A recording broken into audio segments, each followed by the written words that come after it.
Hi, this is Joe again with another review. For the sake of this video, we'll be discussing the 1959 horror film, The Wasp Woman. Of course, this movie was directed by Roger Corman, who was at the time made all these cheesy B horror films.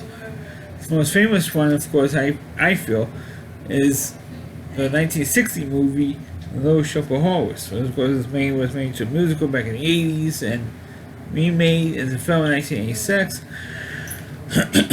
But I'm talking about the, talking about the 1959 film, movie that came out before that, The Wasp Woman. This is a movie that's barely an hour long. It's about an hour and 3 minutes long, so it's very, very short. And pretty formulaic for this time period. And that's why Roger Corman films, we're talking about in these B movies in general, this is like a pinnacle of it. And it pretty much starts a woman who runs a cosmetics company, who was like the face of, not only does she own the company, but she also was literally the face of the company, and she would used to model the cosmetics or the ads in magazines, newspapers, billboards, everything. So she was like this movie's version of Erica Kane, when she had her own cosmetics company in All My Children, Enchantment.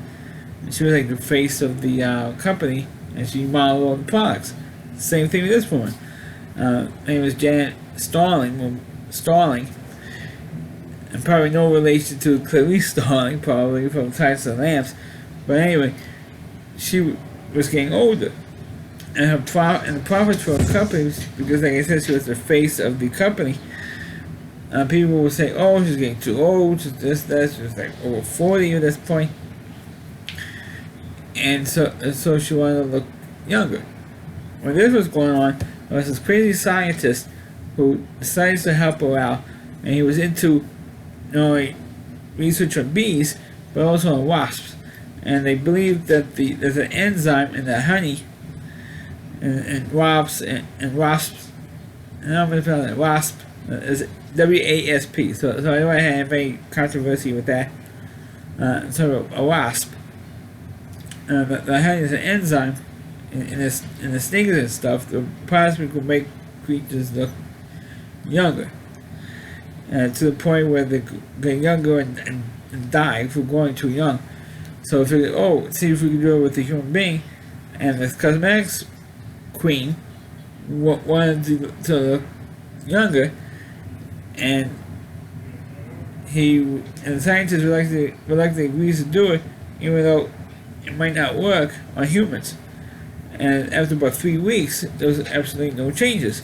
So she decided, the cosmetics mogul here, Starling, decided to go on her own, break into the guy's lab, and inject herself, give her extra injections, and also increase the dosage to the point where she's turning into an actual wasp. Now, the only thing that she lost was the actual head of a wasp. And possibly the hands, that's it. She didn't grow wings, she didn't grow stingers, she didn't do anything. She was really a cheap Halloween mask we could probably get at a decent Halloween store, today. Back then, she was wearing this stupid little ugly mask shit, and it was cheesy. And you didn't even see her with the head of a wasp until about roughly the last 5 to 10 minutes of this movie. So you wing and say, okay, where's the wasp? And you didn't even see it until like the last 10 minutes of the film. It was a wasp which is going around killing people, and it's not. And that's crazy. I mean, I'm not complaining about the plot. And the movie, and like I said earlier, the movie is quite short. It's just a little more than an hour long, so it's very, very short. But you're expecting really a wasp to be much earlier in the film, or you see her gradual transition to a wasp.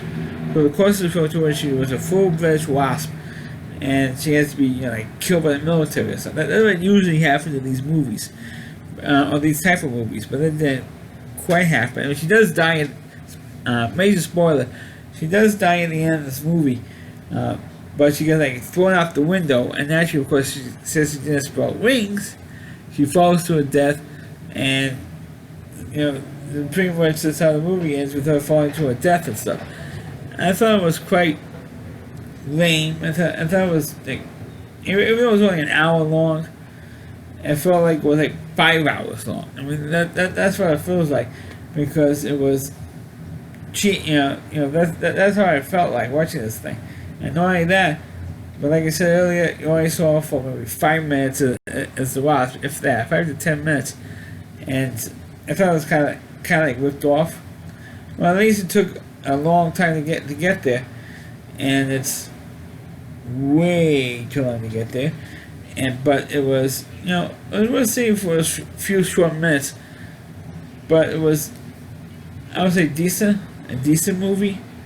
Not great, but watchable. At least you don't lose that much time watching this thing, because, like I said, it's only an hour, 3 minutes long. But I mean, I think this review is going to be longer than the movie. I mean, that's how I felt like. But the movie is entertaining for what it was. It was a good movie. I do recommend it, and especially those of you who are Roger Corman fans. I'm kind of like a mild Roger Corman fan because of Little Shop of Horrors and the movie The Terror, and I think also the Metro 13 I've seen, which all three of them I previously reviewed. But so check out those reviews if you haven't seen them. But the Wasp Woman is kind of, like I said, it's a stereotypical movie at this time. So check it out. Like I said, like I just said, just check it out if you're a Roger Corman fan. So that's my review of the movie The Wasp Woman. Please click on the video, please rate it. Please subscribe to my channel. Please forward this video to your Facebook pages. You can check out all my reviews on my YouTube channel at rallyc.com. That's all WDY. And that's c.com. That's the homepage of Rally Reviewer, Chris Lee Moore. And please check out all of his videos on his website. Thanks for watching. Catch you next time.